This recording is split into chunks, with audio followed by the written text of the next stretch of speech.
Assalamualaikum warahmatullahi wabarakatuh. Selamat pagi, siang, dan malam teman-teman semua. Apa kabar? Semoga sehat selalu ya di wabah corona seperti ini. Semoga imun kita kuat dan kita selalu terhindar dari wabah tersebut. Dan semoga wabah tersebut segera hilang dari bumi. Amin ya rabbal alamin. Oke, pada sesi video kali ini saya akan mentutorialkan atau mempaparkan masalah apa aja sih yang terjadi ketika kita update e-faktur 3.0. Karena dari teman-teman tuh banyak pertanyaan, kenapa sih begini, kenapa sih begini, kenapa sih begini. Nah, saya akan mengulas beberapa case atau beberapa permasalahan yang muncul yang terjadi ketika kita update e-faktur 3.0. Oke, sebelum kita mulai, silahkan like video ini and subscribe gratis. Atas like dan subscribe-nya saya ucapkan terima kasih. Oke, tidak buang-buang waktu, singkat saja. Ini sudah saya simpulkan. Ada beberapa pertanyaan yang muncul ketika terjadi kesalahan saat update e-faktur 3.0. Itu yang pertama, apakah yang dimaksud dengan notifikasi Java Runtime Environment Not Valid? Nah, ketika update muncul seperti ini. Ini jawabannya adalah versi aplikasi e-faktur yang digunakan itu berbeda dengan versi OS atau Windows 32 bit atau 64 bit pada komputer atau perangkat yang digunakan. Jadi kan di video tutorial saya saat update e-faktur, teman-teman harus pastikan Windows PC tempat teman-teman update, mau update e-faktur itu 32 bit atau 64 bit. Kalau 32 bit ya sesuaikan patch yang di-download itu harus 32 bit. Kalau 64 bit Windows-nya berarti patch yang di-download itu harus 64 bit. Makanya jangan sampai berbeda. Kalau berbeda pasti begini jadinya, notifikasi Java Runtime ya. Itu salah satunya, banyak lagi case-nya. Oke, kita lanjut case berikutnya. Apa yang harus dilakukan ketika muncul notifikasi database tidak bisa dijalankan? Ini ada juga yang seperti ini. Jawabannya, pastikan database Anda dan aplikasi yang berjalan di komputer Anda hanya satu aplikasi saja, ITEX 10001 atau 10001, error database. Nah, versi aplikasi dan database tidak sama. Versi aplikasi 3.0 sedangkan versi database 2.2. Kenapa ini bisa terjadi? Pertama ketika teman-teman update itu e-fakturnya posisi sedang dibuka ya, e-faktur 2.2-nya posisi sedang dibuka. Nah, teman-teman melakukan update. Nah, itu jangan dilakukan ya, harus ditutup terlebih dahulu e-fakturnya. Lalu yang kedua, ketika teman-teman update database-nya itu nggak di copy and replace ya. Di tutorial saya jelaskan copy and replace, dalam artian di copy dan diganti. Jadi database yang lama itu diganti sama database yang baru ya. Jadi usahakan ketika update jangan buka e-faktur yang 2.2 dan lalu copy and replace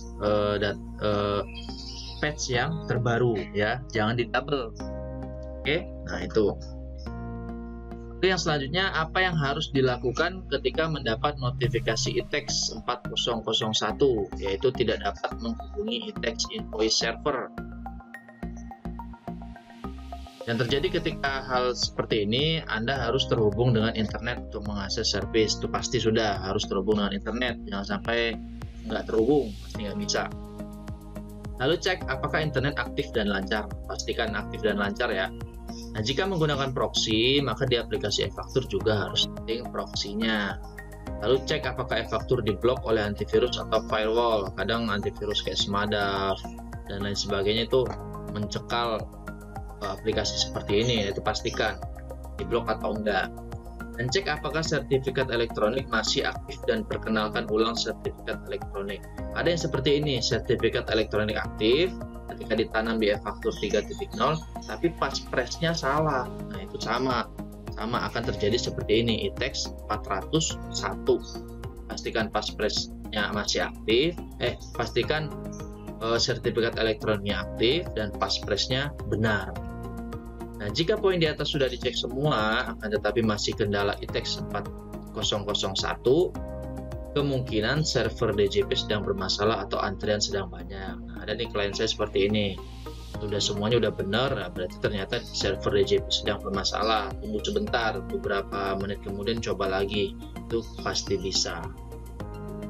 Lalu yang terakhir ulasan saya, di e-faktur 3.0 ini dalam hal database rusak dan tidak bisa digunakan, apakah Anda bisa mendapat kembali atau recovery data e-faktur? Nah, ini dari awal udah saya sampaikan di tutorial. Backup database-nya ya, backup database-nya.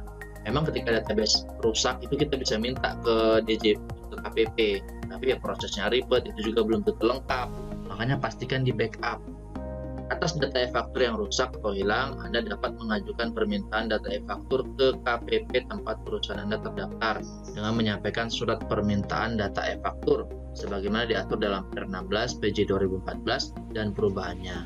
Silakan yang database-nya rusak atau hilang, ajukan kembali ke KPP terdaftar.